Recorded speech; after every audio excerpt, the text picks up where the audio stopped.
Hi കൂട്ടുകാരെ, ഇന്നെന്തമ്മ ഉണ്ടാക്കാൻ പോണ്? നമുക്ക് കടയിലൊക്കെ കിട്ടുമല്ലോ ചിക്കൻ 65. ആ 65 അത് തന്നെ. അത് നമുക്ക് വീട്ടിലെങ്ങനെ സിമ്പിൾ ആയിട്ട് ഉണ്ടാക്കാൻ പറ്റുകയെന്ന് നോക്കാം.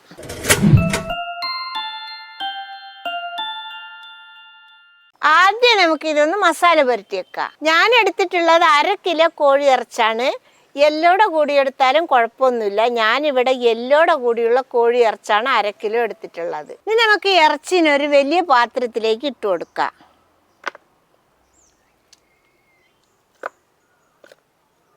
നമുക്കിനി ഇറച്ചിയിലേക്ക് 1 ടേബിൾ സ്പൂണ് തൈര് ഒഴിച്ചു കൊടുക്കാം.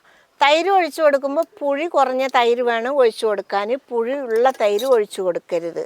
നമുക്കിനി നന്നായിട്ട് സ്പൂണ് കൊണ്ടൊന്ന് മിക്സാക്കി എടുക്കാം. തൈര് എല്ലാ ഇറച്ചിയിലും പെടുന്നത് പോലെ മിക്സാക്കാം.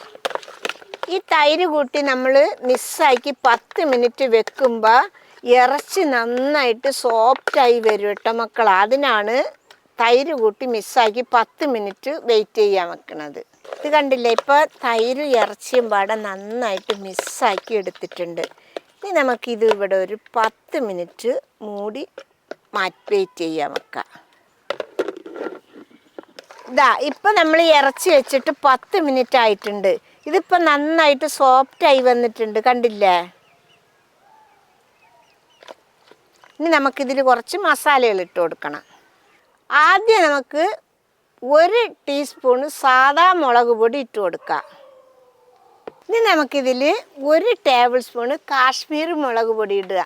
ഇതെന്തിനാന്ന് ചോദിച്ചാൽ ഒരു കളറൊക്കെ കിട്ടാനാണ്. ഈ കടയിലൊക്കെ വാങ്ങുമ്പോൾ കളർ പൊടിയൊക്കെ ചേർത്തിട്ടല്ലേ ഉണ്ടാക്കുക. നമ്മൾ വീട്ടിലുണ്ടാക്കുമ്പോൾ കളറൊന്നും ചേർക്കണ്ട, ഈ മുളക് പൊടി മാത്രം ഇട്ടാൽ മതി. നമുക്ക് ആവശ്യത്തിനുള്ള കളർ അതിൽ കിട്ടും, അത് മതി. ഇനി ഇതിൽ നമുക്ക് 1 ടീസ്പൂണ് മല്ലിപ്പൊടി ഇട്ട് കൊടുക്കാം. 1/2 ടീസ്പൂണ് ചെറിയ ജീരകത്തിൻ്റെ പൊടി ഇട്ട് കൊടുക്കാം. ഇനി ഇതിലേക്ക് ഇട്ട് കൊടുക്കേണ്ടത് 1 ടീസ്പൂണ് കിര മസാലയാണ്. ഞാനിവിടെ 1 ടീസ്പൂണ് കിര മസാല ഇട്ട് കൊടുക്കുന്നുണ്ട്. ഇനി നമുക്കിതിൽ 1/4 ടീസ്പൂണ് മഞ്ഞൾപ്പൊടി ഇട്ട് കൊടുക്കാം. ഇനി നമുക്കിതിൽ 1 ടീസ്പൂണ് നന്നായിട്ട് ചതച്ച ഇഞ്ചി വെളുത്തുള്ളി ഇട്ട് കൊടുക്കാം.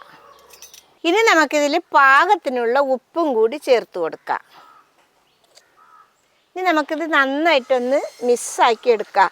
മസാലയും ഇറച്ചിയും ഒക്കെ പാടൊന്ന് മിക്സായി വരട്ടെ.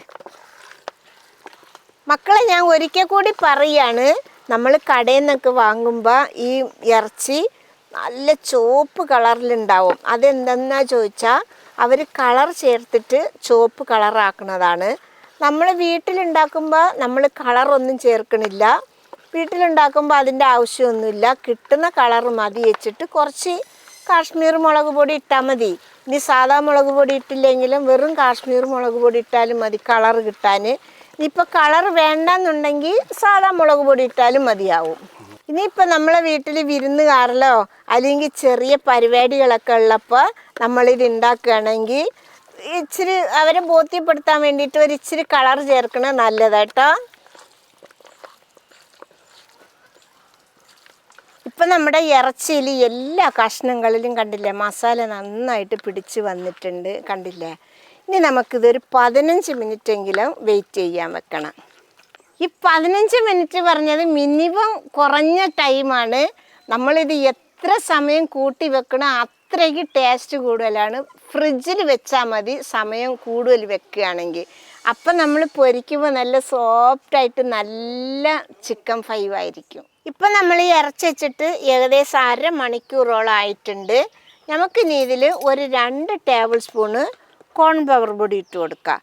ഈ കോൺഫ്ലവർ പൊടി മസാലയുടെ കൂടെ ഇട്ട് കൊടുക്കാത്ത എന്താണെന്ന് ചോദിച്ചാൽ നമ്മൾ ഇതിൽ ഇറച്ചിയിൽ മസാല പിടിക്കത്തുമില്ല. നമ്മൾ എണ്ണയിലിടുമ്പോൾ മസാല പൊടിഞ്ഞ് വരികയും ചെയ്യും. ഇങ്ങനെ ഇട്ട് കൊടുക്കുകയാണെങ്കിൽ മസാലയിൽ ഈ കോൺഫ്ലവർ പൊടി പിടിക്കുകയും ചെയ്യും. നമ്മൾ ഈ എണ്ണയിലിടുമ്പോൾ മസാല പൊടിഞ്ഞ് വരത്തുമില്ല. അതുകൊണ്ടാണ് ഇപ്പോൾ ഇടുന്നത് കേട്ടോ. ഇനി നമുക്കിത് നന്നായിട്ടൊന്ന് മിക്സാക്കി എടുക്കാം. അതേപോലെ തന്നെ ഞാനിതിൽ ഇപ്പോൾ നാരങ്ങ നീര് ഒഴിക്കണില്ല. നാരങ്ങ നീര് ഒഴിച്ചാൽ തന്നെ മസാല പിരിഞ്ഞു പോകും ഈ എണ്ണയിലിടുമ്പോൾ. അതുകൊണ്ടാണ്. ഇനിയിപ്പോൾ നാരങ്ങ നീര് വേണമെന്നുള്ളവർക്ക് ഇത് പൊരിച്ച് കഴിഞ്ഞതിന് ശേഷം ലേശം പിഴിഞ്ഞ് ഒഴിച്ചിട്ട് കഴിക്കാമെന്നുള്ളതാണ്.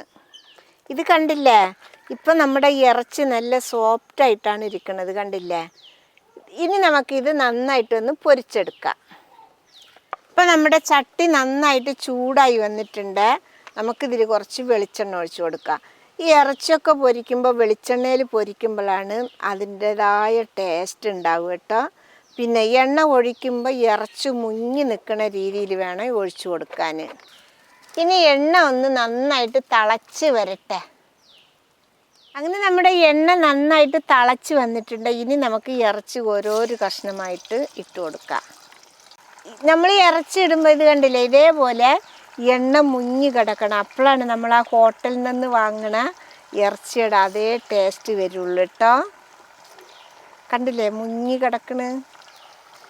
നമ്മളിത് എണ്ണ പിസ്കി ഒഴിച്ച് ഉണ്ടാക്കുമ്പോഴാണ് എന്തുണ്ടാക്കിയാലും ഒരു ടേസ്റ്റേ ഉണ്ടാവുള്ളൂ.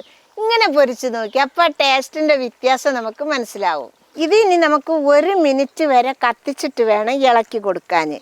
ഇപ്പോൾ ഉടനെ തന്നെ ഇളക്കി കൊടുത്താൽ മസാലയൊക്കെ പിരിഞ്ഞു പോകും. അതുകൊണ്ടാണ് 1 മിനിറ്റ് ഇതിൽ കിടന്ന് വേഗണം പറഞ്ഞത്. ഇപ്പം നല്ല തീ ഉണ്ടായിക്കോട്ടെ. ഇളക്കി കൊടുത്തതിന് ശേഷം ഒരു മീഡിയം തീ വെച്ച് കൊടുത്താൽ മതി. ഇപ്പോൾ ഇത് 1 മിനിറ്റ് ആയിട്ടുണ്ട്. നമുക്കിനി ഇത് മറിച്ചിട്ട് കൊടുക്കാം. ഇത് കണ്ടില്ലേ മക്കളെ, അത്യാവശ്യത്തിനുള്ള കളറൊക്കെ ഇതിൽ തന്നെ ഉണ്ട്, കണ്ടില്ലേ? ഇനി നമുക്കൊരു മീഡിയം തീ വെച്ച് വേവിച്ചെടുക്കാം. ഇത് കണ്ടില്ലേ മക്കളെ, മസാലയൊക്കെ ഇറച്ചിയിൽ തന്നെ ഒട്ടിയിരിക്കുന്നുണ്ട്. നമ്മൾ ഈ ചെയ്യുന്ന രീതിയിൽ തന്നെ ചെയ്യുകയാണെങ്കിൽ മസാലയൊന്നും ഇളകി പോവില്ല.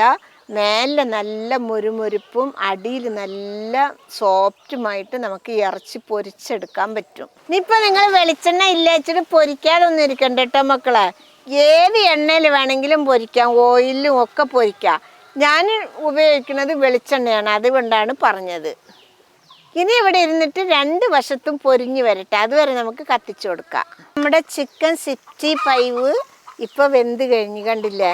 അങ്ങനെ വല്ലാതെ മൊരിക്കൊന്നും വേണ്ട, നല്ല വെന്ത് കിട്ടിയാൽ മതി. അപ്പോഴാണ് നമുക്ക് ഇറച്ചിയുടെ അടിയിൽ നല്ല സോഫ്റ്റായിട്ടുണ്ടാവും. എന്നാൽ ഇറച്ചിയുടെ മേലെ നല്ല മുരുമുരേന ഉണ്ടാവും. ഇനി നമുക്ക് ഇതിൻ്റെ കൂടെ തന്നെ കുറച്ച് കരിവേപ്പിലയും പച്ചമുളകും ഇട്ട് പൊരിച്ചെടുക്കാം. അപ്പം തന്നെ നമുക്ക് ഇളക്കുകയും ചെയ്യാം. കരിവേപ്പിലയൊക്കെ ഒന്ന് മൊരിഞ്ഞ് വരട്ടെ. കരിവേപ്പിലയൊക്കെ മൊരിഞ്ഞ് പച്ചമുളകൊക്കെ ഒന്ന് വെന്ത് വന്നാൽ നമുക്ക് ഇത് കോരിയെടുക്കാം.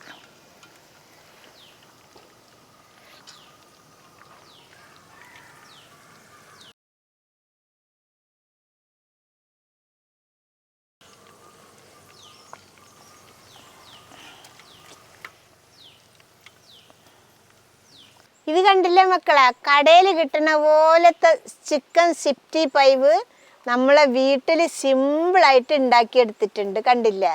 ഇത് കണ്ടില്ലേ മക്കളെ, നമ്മുടെ ചിക്കൻ്റെ ഉള്ളിലൊക്കെ നല്ല സോഫ്റ്റായിട്ട്, കണ്ടില്ലേ? നമ്മൾ വേവിക്കുമ്പോൾ നല്ല കട്ടിയിൽ വേവിക്കാൻ പാടില്ല. അപ്പം നമുക്കിങ്ങനെ സോഫ്റ്റായിട്ട് കിട്ടത്തില്ല.